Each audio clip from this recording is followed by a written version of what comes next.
ইনকিলাব মঞ্চের আহ্বায়ক শরীফ উসমান হাদিকে রিকশায় চলন্ত অবস্থায় গুলি করে পালিয়ে যাওয়া দুইজন ময়মনসিংহ সীমান্ত দিয়ে ভারতে পালিয়ে গেছে। বিশ্বস্ত সূত্রের বরাত দিয়ে যমুনা টেলিভিশনের ময়মনসিংহ ব্যুরো চিফ হুসেইন শহীদ রোববার যুগান্তরকে এই তথ্য নিশ্চিত করেছেন। তিনি বলেন, ওই দুই শোটার ফয়সাল এবং আলমগীর শুক্রবারে ময়মনসিংহের হালুয়াঘাট উপজেলার ভুটিয়াপাড়া সীমান্ত দিয়ে মোটরসাইকেল যোগে পালিয়ে গেছে। ঘটনার পরপরই একটি প্রাইভেট কারে করে প্রথমে মিরপুর থেকে আশুলিয়া, পরে গাজীপুর হয়ে ময়মনসিংহে ঢুকে ময়মনসিংহে এসে সেই প্রাইভেট কার পাল্টে ফেলে তারা। ফয়সাল করিম মাসুদ ও তার সহযোগীদের গ্রেপ্তারে 13 ডিসেম্বর রাত 11টায় হালুয়াঘাট, দুবাউড়া ও শেরপুরের নলিতাবাড়িতে অভিযান পরিচালনা করে পুলিশ।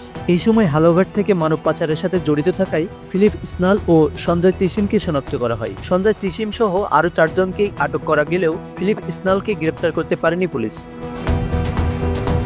সঞ্জয় চিশিমকে জিজ্ঞাসাবাদে জানা যায়, ঘটনার দিন রাত 1:30 থেকে 2টার মধ্যে সে দুইজন বাংলাদেশি নাগরিককে ভারতে পাচারে সহযোগিতা করেছে। তিনি এও জানায় যে পাচারকৃত ব্যক্তিদের বিস্তারিত তথ্য ফিলিপ ইসনাল ও তার সহযোগীদের নিকট রয়েছে।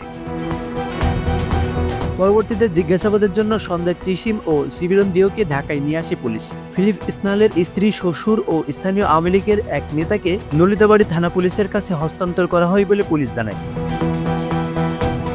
Bangla affairs news desk.